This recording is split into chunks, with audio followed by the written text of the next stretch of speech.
Hola, ¿qué tal? Qué gusto saludarle nuevamente en un episodio más de Los Investigadores Médicos. Hoy abordamos el tema de las enfermedades reumáticas, aquellas que afectan el aparato locomotor. Incluyen más de 200 enfermedades distintas y los síntomas varían según la persona y según la patología. Y es así como comenzamos. Damos inicio a nuestro programa de hoy hablando de enfermedades reumáticas. Nos afectan a dos grandes sistemas, ¿sí? Al tejido conjuntivo y a todo lo que engloba el tejido musculoesquelético.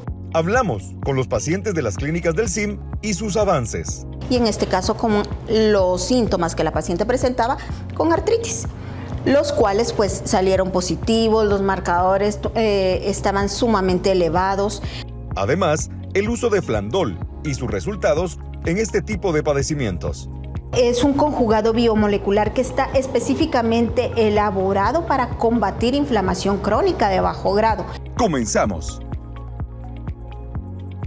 La inflamación es la primera línea de defensa que tiene nuestro cuerpo frente a cualquier ataque, ya sea provocada por agentes externos como una infección o una herida, o por el propio organismo, como la falta de riego sanguíneo en un determinado órgano o tejido. Se trata de una respuesta innata que se inicia rápidamente después de detectar la agresión y es fundamental para nuestra supervivencia. Sin embargo, en algunas desafortunadas ocasiones, la inflamación se vuelve un caballo de Troya, es decir, se introduce en el organismo sin nosotros darnos cuenta y puede ser potencialmente peligroso para nuestra salud, ya que deja de ser una herramienta de defensa y se vuelve crónica, es decir, se mantiene sin ningún objetivo dentro de nuestro organismo. Cuando la inflamación se vuelve crónica, ocurre que nuestro sistema inmune mantenga la alerta y por ende la reacción ante lo que consideramos extraño. Es como si siguiera detectando la presencia de un intruso que ya no está. Si tenemos una inflamación crónica durante mucho tiempo, puede ser peligrosa porque se asocia a la pérdida de función de muchos procesos fisiológicos y patológicos. Incluso aunque sea una inflamación crónica de bajo grado pero constante, es decir, una forma más lenta y generalmente menos severa. Una inflamación crónica no controlada nos va a desregular todas las funciones del organismo y va a desarrollar patologías de todo tipo, como infecciones crónicas, alergias y otros procesos como asma y autoinmunidad. Y esto es lo que sucede con las enfermedades reumáticas, que forman un grupo de trastornos muy variable, pero que tienen en común la presencia de inflamación localizada, sistémica o ambas, que provocan daño característico en los tejidos conjuntivos y órganos internos. Entre estas enfermedades, las características clínicas y patológicas específicas de cada trastorno reflejan los estímulos iniciadores y propagadores que determinan los tejidos específicos afectados y los mecanismos efectores inflamatorios que predominan. Por eso hoy en Los Investigadores Médicos hablamos de la relación de estas enfermedades con la inflamación crónica y cómo Flandol puede ayudarnos a mejorar nuestra calidad de vida. Gracias por estar con nosotros en un episodio más de Los Investigadores Médicos. Para dar inicio ya al tema que le adelantábamos en el editorial, tenemos al doctor Jorge Vargas que nos estará llevando de la mano y explicando cada uno de estos conceptos para entenderlo de una mejor manera y sobre todo también conocer los tratamientos disponibles. Doctor, gracias por estar acá en Los Investigadores Médicos. ¿Cómo estás? ¿Qué tal, Diana? Pues contento nuevamente de estar aquí con ustedes compartiendo pues temas tan importantes en salud y que son de mucho aporte para toda la población en general. Así es, doctor. Y quisiéramos aprender todos juntos por comenzar por entender este concepto. ¿Qué entendemos por enfermedades reumáticas y cuál es la diferencia entre una y otra? Porque tengo entendido que son más de 200 enfermedades. Exacto, Diana. El grupo de enfermedades reumáticas es bastante amplio, pero básicamente nos referimos a aquellas afecciones que nos afectan a dos grandes sistemas, ¿sí? Al tejido conjuntivo y a todo lo que engloba el tejido musculoesquelético. ¿Qué entendemos por ello? Pues los tendones, ligamentos, la articulación, el músculo y todos los componentes de la articulación. Tenemos membrana sinovial, líquido sinovial y demás. Entonces todas las alteraciones que giran alrededor de estos sistemas es lo que conocemos como enfermedades reumáticas. Existe un gran grupo de estas condiciones, como decías, más de 200 conocidas. Hay una clasificación muy grande que las clasificamos según la afección del tejido conjuntivo. Por ejemplo, ahí englobamos artritis reumatoidea, lupus eritematoso sistémico, síndrome de Sjögren. Hay otras clasificaciones que van orientadas hacia como la combinación entre enfermedades crónicas y la afección reumática. Por ejemplo, enfermedades metabólicas que también desencadenan alteración reumática, infecciones que pueden desencadenar una alteración reumática, o incluso un cáncer, una neoplasia que puede desencadenar o asociarse también a una activación de enfermedad reumática. Entonces, ¿eso podría ser por el grado de inflamación tan severo que hay en el cuerpo? Totalmente, Diana, y es que cuando vemos el tema de ¿por qué surgen todas estas condiciones a partir del proceso de inflamación crónica persistente, a partir del estrés oxidativo? Justamente pues vamos a englobar a todo este grupo grande de enfermedades. Entonces es bastante extenso lo que engloba a estas condiciones. ¿Y cuál podría ser el papel fundamental del sistema inmunológico en estas afecciones, en estas patologías, doctor? Y eso justamente tiene que ver con lo que hablábamos y me preguntabas con la inflamación. Recordemos que nuestro sistema inmunológico es el encargado de poder detectar en el cuerpo cualquier anormalidad o cualquier agente externo que esté, o alguna alteración en la célula que esté funcionando anormalmente. Entonces, cuando nuestro sistema inmune detecta eso, tiene esa capacidad de discernir entre como lo bueno y lo malo, empieza a producir y a secretar células de la inflamación, ¿sí? Y esas células de la inflamación son como células de defensa, ¿no? Que lo que quieren hacer es eliminar esa alteración que ellos detectaron y empiezan a liberar un montón de células inflamatorias, de proteínas, de complejos enzimáticos, que al final lo que ocasionan en ese tipo de condiciones es un daño per se al tejido. Entonces dañan la estructura, dañan la anatomía y por ende pues el órgano enferma y esto conlleva pues a que el paciente tenga una muy mala calidad de vida y un mal pronóstico muchas veces. Y bueno, hablamos muchas veces de la artritis reumatoide, doctor. ¿Cuál le podría ser para aquellas personas que a lo mejor no han tenido un diagnóstico certero, podríamos definir como sus síntomas iniciales o más frecuentes?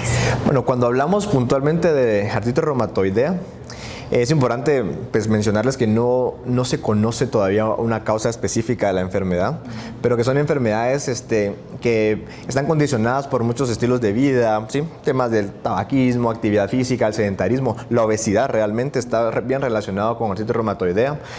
Algo importante es de que las mujeres tienen 3 veces más riesgo de desarrollar esta condición. ¿Por qué? Porque también hay un componente hormonal ahí importante, ¿no? En el desarrollo de la enfermedad. Realmente, en el caso de artritis reumatoidea, ¿cuáles son los síntomas iniciales? Es característico, cuando hablamos de artritis reumatoidea hablamos de afecciones puntualmente de las articulaciones, ¿sí? Las que primariamente o las que más se afectan son las más distales del cuerpo, o sea que hablamos de las articulaciones que están más distales, que son las metacarpofalángicas, como nosotros le decimos, en los dedos de las manos. Entonces, de una forma temprana, el paciente empieza a tener una rigidez justamente matutina, ¿sí? Durante la mañana al despertar, una rigidez en las manos, que usualmente mejora justamente con la actividad física, y obviamente acompañado de eso puede haber dolor, ¿sí? Puede haber limitaciones al movimiento, y aparte el paciente pues también puede no presentar de un solo las afectaciones articulares, sino que puede empezar a tener síntomas como debilidad, cansancio. También un poco, las articulaciones pueden arder. Pueden llegar a doler, pueden llegar a arder, pueden haber entumecimiento, hormigueo a nivel articular, ¿sí? Pero también el paciente puede presentar estos síntomas no solo de la articulación, sino que cansancio, fatiga, debilidad, pérdida de apetito, ¿sí? Y eso nos puede ir orientando también un poco más hacia el diagnóstico de esta condición. Y para ello quería mi siguiente pregunta. Qué bueno que lo pones ya sobre la mesa para saber realmente cómo abordar este diagnóstico, porque la complicación es bastante grande, es muy profunda. Entonces, ¿cómo hacemos como médico para tener un diagnóstico certero del paciente y que no esté deambulando de lugar en lugar? Estas condiciones, hay algo bien característico y es que en reumatología justamente los médicos que se dedican a esta área tienen sus reglas de oro, ¿sí? Y una regla de oro de ellos es que el 90% de todas estas condiciones, que hablábamos más de 200, se deben diagnosticar por la anamnesis y el examen físico. O sea, la evaluación del médico hacia el paciente, la evaluación clínica, nos debería de dar los datos suficientes como para tener un diagnóstico certero, ¿sí? Y el 10% restante es porque no se tiene un diagnóstico preciso de la enfermedad, o sea, ¿sí? Entonces, obviamente en el 90% pues te englobo los exámenes complementarios y demás que claro que suman valor, pero al final siempre son un complemento, ¿no? Y es que en reumatología eso es importante, ¿por qué? Porque los exámenes que existen hoy día para todas estas condiciones no son específicas de una misma enfermedad, ¿sí? Entonces tenemos, por ejemplo, algunas proteínas, nosotros le llamamos proteínas reactantes agudas, que está la PCR, la BSG, el factor reumatoideo, ¿sí? Que son exámenes que nos ayudan justamente, pero que a pesar de que puedan estar alterados no nos dice definitivamente que tienen la condición de artritis reumatoidea y viceversa, que no quiere decir que un paciente que tenga esos 3 valores normales no tenga artritis reumatoidea, ¿sí? Entonces hay un 30% de estos pacientes que tienen laboratorios normales y no por ende se les excluye de ese diagnóstico. Entonces por eso es de que todas estas herramientas nos ayudan a confirmar, nos ayudan a tener, son exámenes de pronóstico, de evolución, para ver cómo vamos con el tratamiento, pero que no son muy específicas. Existen anticuerpos en la artritis reumatoidea, anticuerpos anticitrulinados, anticuerpos ANA, entonces que son también anticuerpos un poco más específicos, pero que también no les podemos otorgar o atribuir a través de este examen que el paciente está o lo designamos en una enfermedad o no, ¿sí? Pero seguramente con la anamnesis, el examen físico, más el repertorio de exámenes complementarios, pues ya tenemos un diagnóstico específico y un tratamiento más adecuado. Y cabe resaltar, doctor, que estas enfermedades no tienen una cura per se, pero sí hay distintos tratamientos que pueden ayudar a mejorar la calidad de vida de los pacientes.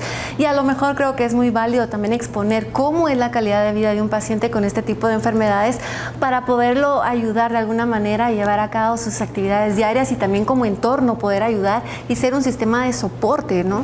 Claro, totalmente. Y es que hay que ser claros en que realmente en esas condiciones no existe un tratamiento curativo específico, ¿sí? Existen muchos medicamentos que utilizamos convencionalmente que nos ayudan a paliar los síntomas del paciente, a que la enfermedad pues de alguna manera no cumpla con la evolución normal que de irse agravando y ir generando complicaciones. Pero cada vez los esfuerzos en medicina y demás van orientados a tener mecanismos más específicos. Y ahí justamente pues se suma el tema de la acción de las biomoléculas o los polifenoles o los flavonoides que tienen efectos que vienen a complementar la acción de los medicamentos convencionales a través de poder modular lo que hablábamos al inicio, inflamación, células inflamatorias, a modular el estrés oxidativo. Entonces cuando mejoramos esos aspectos en un paciente con esas condiciones, el paciente empieza a tener una calidad de vida mucho más adecuada, en disminuir síntomas y obviamente contribuimos también a disminuir complicaciones y a que la calidad de vida pues sea óptima. Doctor, ¿y cómo intervienen entonces todos estos polifenoles cuando estamos hablando sobre el estrés oxidativo y la inflamación crónica? ¿Cómo ayuda al paciente? Bueno, básicamente estas moléculas lo que hacen son expertas en modular, ¿sí? Como te decía, nuestro sistema inmune es el que viene y activa todas estas liberaciones de células de la inflamación en los diferentes órganos y tejidos y lo hace de una forma como muy acelerada, una forma muy descontrolada. Entonces estas moléculas tienen la capacidad de regular justamente esa liberación de células, de retornar básicamente como al equilibrio a esa fusión celular y a partir de ahí es cuando el paciente pues empieza a tener también una mejoría en la clínica y en la evolución de la enfermedad. Todas estas biomoléculas, tal vez una manera más fácil de entenderlas es comprender que bioquímicamente, ¿sí? Nuestras células están siempre alteradas por diferentes condiciones y básicamente estas moléculas vienen como a tratar de darle las herramientas necesarias para que vuelvan nuevamente a su estado natural y a partir de ahí pues tener un impacto en la enfermedad. Perfecto, doctor, muchísimas gracias. Más adelante estaremos respondiendo algunas de las preguntas que nos hacen llegar y también la doctora Miranda nos estará acompañando para introducirnos a un caso clínico y saber cómo realmente estos bioconjugados con las moléculas correspondientes han ayudado a este paciente a mejorar su calidad de vida. Muchísimas gracias, doctor, por habernos acompañado. Un gusto, Diana. Continuamos con más. Después de estos consejos de salud, hay algo que es característico de la artritis, ¿verdad? Que ella amanecía con las manos como que estuvieran entumecidas. No se despegue de los investigadores médicos.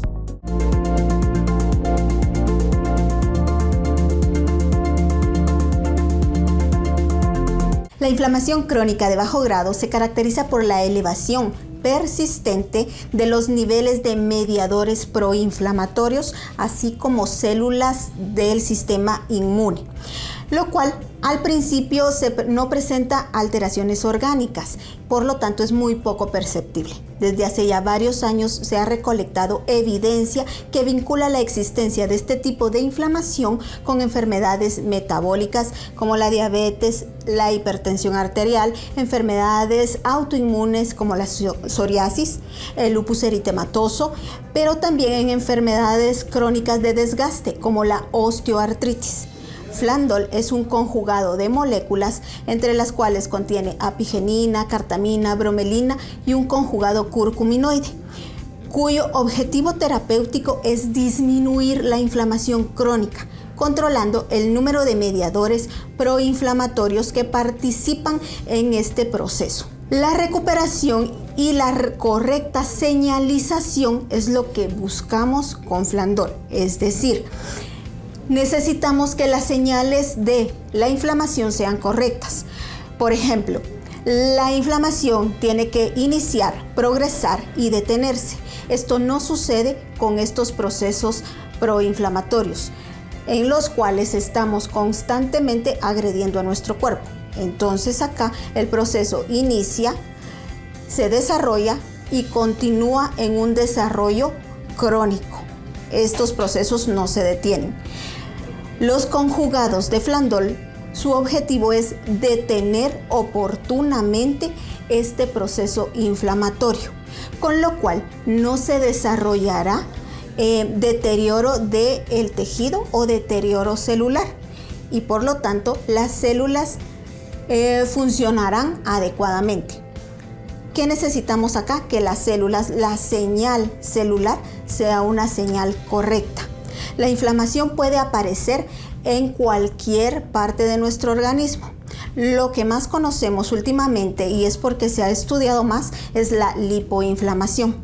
Esto significa que las células del tejido adiposo, que son los adipocitos, son los que tienen constantemente estas señales proinflamatorias, lo que va a provocar el deterioro en los tejidos que los adipocitos rodean. Puede ser cualquier tejido, desde los músculos hasta las articulaciones, pero podemos hablar de neuroinflamación también. Así que los polifenoles que se han estudiado que disminuyen estos procesos inflamatorios, pues abarcan todo el conjugado de biomoléculas que contiene Flandol.